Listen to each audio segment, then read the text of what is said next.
नमस्कार, मैं मनीष स्वागत करता हूँ आपको अपने इस यूट्यूब चैनल पे। दोस्तों, बीएसएससी ग्रुप डी का एग्ज़ाम जो है वो फर्स्ट होने वाला है। अभी जो रोस्टर है मंगाए गए हैं, वैकेंसी आने वाली है और ये लगभग 100% श्योर है कि वैकेंसी आएगी ही। और आपके ये भी क्लियर है कि 50,000 से तो ऊपर ही 100% मान लो, लेकिन 1 लाख तक उम्मीद की जा रही है कि वैकेंसी आएगी। तो सबसे बड़ा सवाल है कि पहली बार वैकेंसी आ रही है, कितना इसका जो है वो अब सिलेबस कैसा क्या होगा उस पर हम बात करेंगे।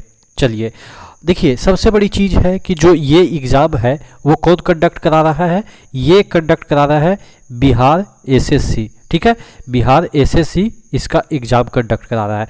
चैनल पे नए हैं तो सब्सक्राइब जरूर कर लीजिएगा, क्योंकि यहाँ पे बिहार एसएससी ग्रुप डी हो या इंटर स्तरीय हो या आपके ग्रेजुएट लेवल हो, तमाम अपडेट मैं आपको देता रहूँगा। पहले डिपार्टमेंट में अगर हमारे भी डिपार्टमेंट पे कोई चीज़ें आ जाती है तो वो भी मैं आपको कन्वे कर देता हूँ, बता देता हूँ।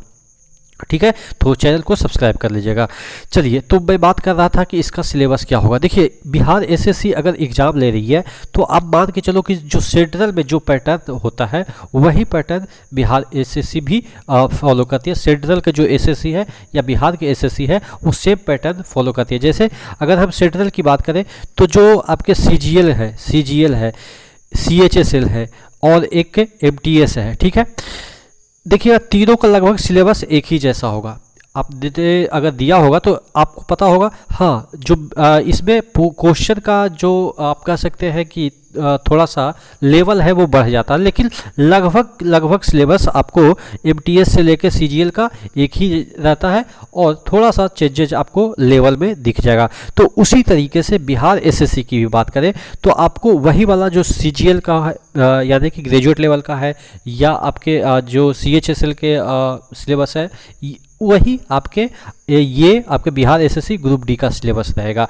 यानी कि आपके यहाँ पे मैथ्स पूछे जाएंगे, मैथ्स रीजनिंग पूछे जाएंगे, जीके जीएस पूछे जाएंगे, जीके जीएस। और एक इसमें हो सकता है, मैं आपको इस बात के लिए 100% तो श्योर नहीं कर रहा हूँ, लेकिन इसमें हो सकता है कि आपके हिंदी के भी क्वेश्चन रहे।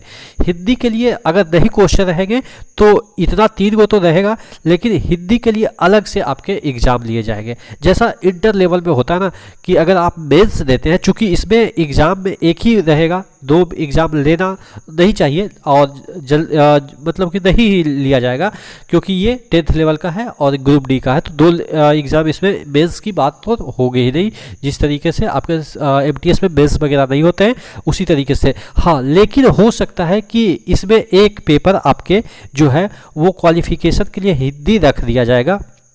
हिंदी हो सकता है कि इसी पेपर के साथ जो आपका जीके मैथ्स रीजनिंग रहेगा उसी में 10 क्वेश्चन हिंदी के दे दिए जाएंगे या 20 क्वेश्चन, और उसमें से क्वालिफाई करना कंपलसरी। 10 में सपोज 6 नंबर आपको लाना है या 4 नंबर लाना है, 3 नंबर लाना है, वो अलग मैटर है। 6 तो नहीं होगा क्योंकि 60% नहीं क्वालिफाई होता है, 40% या 33-30% ही होता है। तो 33 नंबर लाना है, यानी कि 3 नंबर लाना है। अगर 33% का है तो 3.5 नंबर के अराउंड 3.33। तो इस तरीके से आपका एग्जाम होगा। हिंदी इसलिए मैं बोल रहा हूँ कि कंपलसरी इसमें कर दिया जाएगा। कंपलसरी इन द सेंस कि कुछ क्वेश्चन हिंदी के जो कि क्वालिफाइंग होंगे वो अलग से आपके एग्जाम नहीं लिए जाएंगे। हो सकता है कि इसमें जो 100 क्वेश्चन रहे, 100 क्वेश्चन आपके कॉम्पिटिटिव के लिए रहेंगे और 20 क्वेश्चन आपके हिंदी के लिए रहेंगे और 20 में आपको क्वालिफाइंग 30% या 40% रखा जाएगा कि इतना आपको लाना है। हिंदी के लिए मैं इसलिए जोड़ दे रहा हूँ क्योंकि क्या होता है ना, बिहार की जो भाषा है वो हिंदी है। और आपने ग्रेजुएट लेवल पे देखा होगा कि एक पेपर हिंदी होता है, आपने सीएचएसएल में देखा होगा यानी कि इंटर स्तरीय वाला जो आपने देखा होगा पेपर दिया होगा तो उसमें एक पेपर हिंदी रहता है, 100 नंबर का होता है और उसमें क्वालिफाइंग एक क्राइटेरिया है कि उसमें उतना आपको लाना पड़ेगा।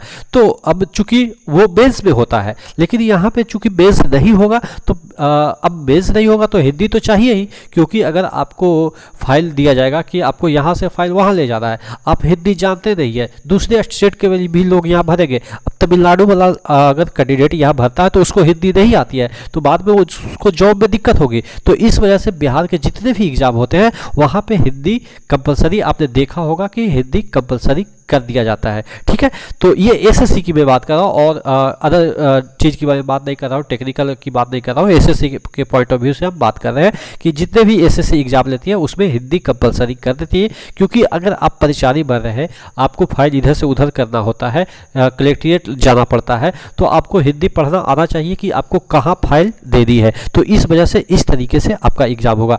मेनली आपके जो नंबर यानी कि मेरिट बनेंगे वो जीके जीएस हिंदी हिंदी का है, जीके जीएस रीजनिंग और मैथ्स के ही, ये तीनों के ही मार्क्स पे ही आपका मेरिट निर्धारित होगा। क्या इंग्लिश पूछा जाएगा? तो नहीं, इंग्लिश नहीं पूछा जाएगा, ये 100% श्योर है। ठीक है, तो आशा करते हैं ये सिलेबस। और अच्छा, सिलेबस कैसा रहेगा जो मैं आपको बता देता हूँ। आपने इंटर लेवल का फॉर्म भरा होगा, इंटर लेवल बीएसएससी का सेकंड का आपने तो भर ही रखा होगा, तो उसमें जो सिलेबस है वही सिलेबस आप पढ़िए। ठीक है, वही सिलेबस। लेवल थोड़ा सा नीचे हो सकता, तो लेवल से आपको क्या मतलब है, ऊपर रहे या नीचे रहे। यहाँ पे तो ग्रेजुएट वाले भी बंदे भरे गए क्योंकि वो भी बेरोजगार है, तो लेवल अपना नीचे रखेगा जो ये एग्ज़ाम है। लेकिन आपको भी पता है कि अगर लेवल नीचे रखेगा तो कट ऑफ ज़्यादा जाएगा, क्योंकि आपको भी पता है कि कंपटीशन कितना तगड़ा है। आशा करते हैं चीज़ें समझ में आई होगी। और भी मन में डाउट है कि कब वैकेंसी आएगी, क्या नहीं आएगी, तमाम चीज़ों के बारे में एसएससी जितने भी वैकेंसी निकालती है सब मैं आपको अपडेट देता रहूँगा। चैनल पे रहे तो सब्सक्राइब जरूर करेगा। नेक्स्ट वीडियो मिलते हैं, तब तक के लिए जय हिंद।